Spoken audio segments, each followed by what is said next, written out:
Close की definition अगर मैं आपको बताऊं तो पहले ही हमने डिस्कस किया है कि close is a part of sentence and it has subject and predicate. So clause is a part of sentence and it has subject and predicate. तो ये है clause आपका. तो हमारे पास दो clauses होंगे. Let's translate first sentence, then we will discuss its elements. पहला sentence है वो इस तरह बात करता है जैसे उसे सब कुछ मालूम हो. He talks. He talks. He talks as if he knows everything. He talks.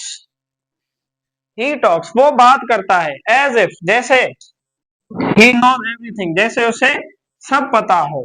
अब इस सेंटेंस का मतलब सेम है जैसे हमने ऊपर उर्दू में लिखा. अब यहाँ पे थोड़ा सा हमने गौर करना है, फोकस करना है कि क्लोज दो तरह के होते हैं. We have two types of clauses. Clauses दो तरह के होते हैं. इसको हम क्लोज कहते हैं. Subject and predicate. ये आपका सब्जेक्ट है. This is your subject and this is your predicate. When subject and predicate combines together, it forms clause. Okay, and this is your predicate.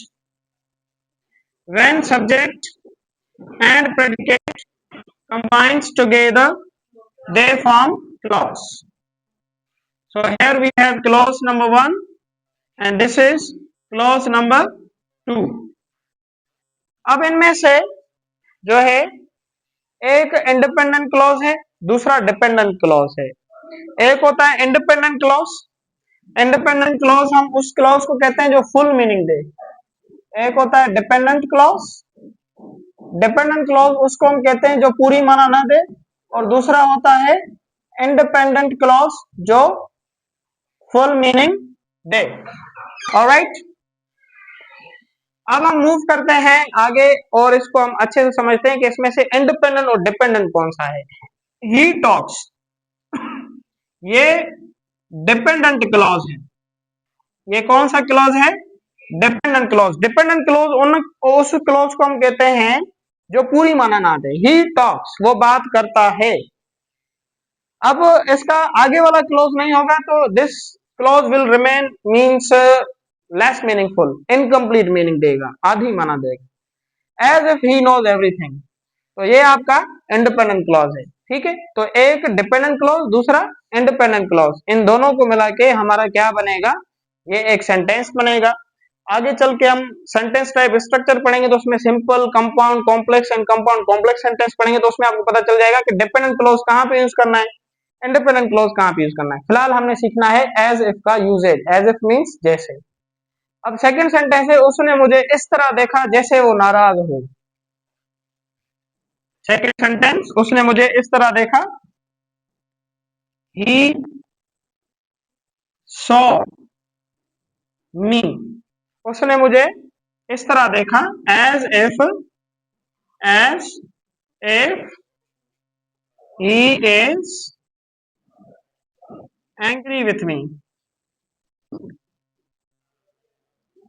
उसने मुझे इस तरह से देखा कि जैसे वो मुझसे नाराज है या नाराज हो. तो उसने मुझे इस तरह देखा. He saw me. उसने मुझे देखा. एज इफ इस तरह.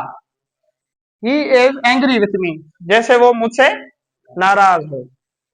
Number 3, sentence number 3. बच्चा इस तरह रोया जैसे उसे चोट लगी हो. Child cried. The child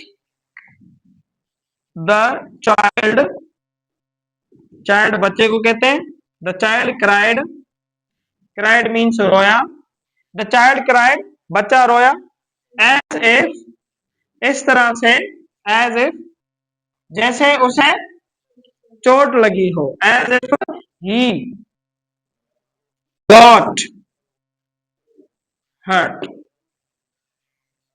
the child cried, बच्चा इस तरह से रोया, एज इफ, जैसे उसे, ही गॉट हर्ट, जैसे उसे चोट लगी हो। आई गॉट हर्ट, मुझे चोट लगी। आई हैव गॉट हर्ट, मुझे चोट लगी है। ठीक है, जब आप ये कहना चाहें कि मुझे चोट लगी है, मुझे चोट लगी थी, मुझे चोट लगी, you can say that I got hurt, he got hurt, she got hurt, they got hurt. ठीक है जी, मुझे पैर में चोट लगी है। I got hurt my feet, I got hurt my feet. So in this way we can make the sentences. तो ये सेंटेंस नंबर 3 था जिसमें हमने जैसे का इस्तेमाल किया।